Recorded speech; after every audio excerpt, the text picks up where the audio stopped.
Hello, Facebook friends and family. I know it's early to be reading Christmas stories to you, but I thought that I would anyway to see if I could get you into the Christmas spirit or mood. I'm going to be reading some stories from the Treasury of Christmas Tales. It's actually a pretty nice book. I picked it up for $1 at Half Price Books a couple of weeks ago or so. Anyway, this is what the front of it looks like. And I'll just start in the front, and the first story I'll be reading to you, you should all be familiar with. It's A Christmas Carol. So I will get started now. The day was Christmas Eve, many years ago. The weather was cold and snowy.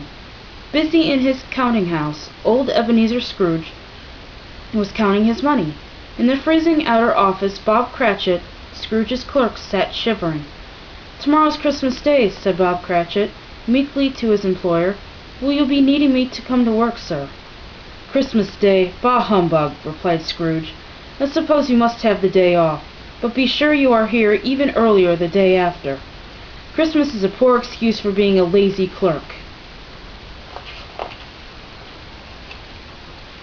Just then Scrooge looked up with a frown from his counting desk. Having heard a sound outside the window of his office, he went to look. Carolers had gathered in the street, and Scrooge could hear their cheerful song. "God rest ye merry gentlemen, let nothing you dismay." Scrooge threw open the window and shouted to the carolers, "Be on your way! Can't you see we are working here?" "Merry Christmas!" the carolers sang out.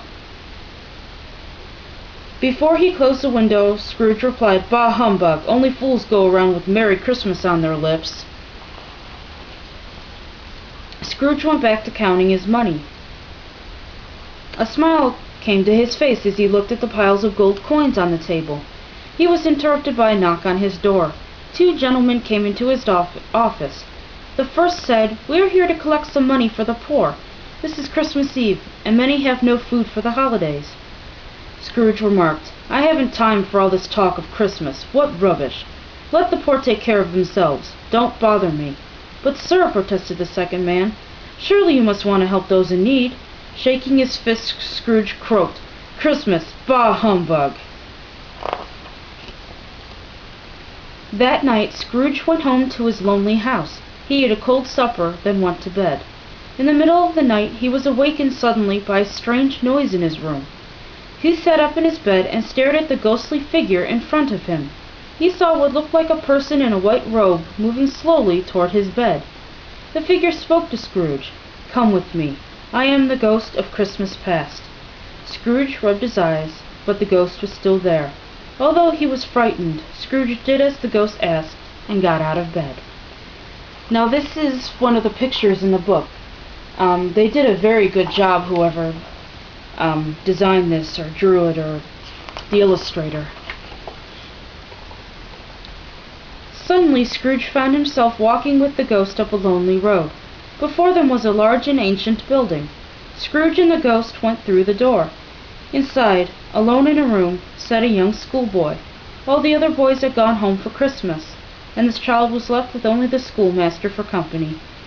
He seemed very sad indeed. Scrooge saw the boy and said, "Why, that looks like me when I was young. I know just how it feels to be left alone at Christmas." "Exactly," remarked the ghost. "I am showing you your own Christmas of long ago. That's why I am called the Ghost of Christmas Past." The next thing Scrooge knew, he was back in his bed. Then he heard another strange sound, and a second ghost appeared. "I am the Ghost of Christmas Present," said the figure. Scrooge suddenly found himself looking into the home of his clerk, Bob Cratchit. The Cratchits were just finishing eating the smallest pudding Scrooge had ever seen. Yet they laughed and smiled as if it were a feast fit for a king. They were celebrating Christmas, even though they had tea instead of wassail to drink and could not afford a Christmas turkey. Bob Cratchit's youngest son, Tiny Tim, was so frail that he had to use a crutch.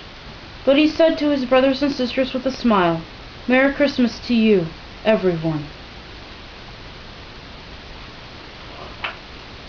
Back in his own bed again, Scrooge was soon visited by a third ghost, who said, "I am the Ghost of Christmas yet to come." Just then Scrooge saw three men strolling along a street on Christmas morning, talking to each other. "Yes, I hear that Scrooge is sick," said the first. "Who cares what happens to him?" remarked the second. The third man nodded in agreement.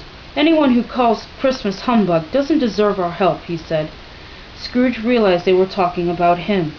The next thing he knew, Scrooge was back in bed and the morning sun was coming through the window. It was Christmas Day. As soon as he could get dressed, Scrooge hurried to the market and bought the biggest Christmas turkey he could find. Then he bought pies and cakes and puddings and fruit. He had them all sent to the Cratchits. Scrooge went back into the street. As he walked, he gave money to the people along the way, who seemed too poor to buy Christmas gifts for themselves or their families. He passed the carolers that had visited his office the day before. They looked at him first with surprise and then with smiles as he called out a hearty Merry Christmas.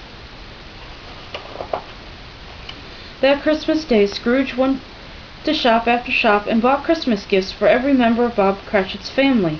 He bought dolls for the girls and balls for the boys. He bought warm scarves and mittens for all the children.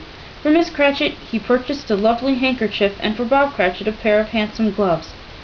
Best of all, for Tiny Tim he bought a toy puppet. After he had gathered up all the gifts, he went to the Cratchits. He burst in the door with his arms full of presents, crying, "Merry Christmas! Merry Christmas!" Scrooge and the Cratchit family had a Christmas dinner none would ever forget. That night they ate their fill of turkey with all the trimmings, then opened their gifts. As they all sat around the fire, Tiny Tim looked at the happy, smiling faces and said, "Merry Christmas. God bless us, everyone." That was just a short rendering of A Christmas Carol.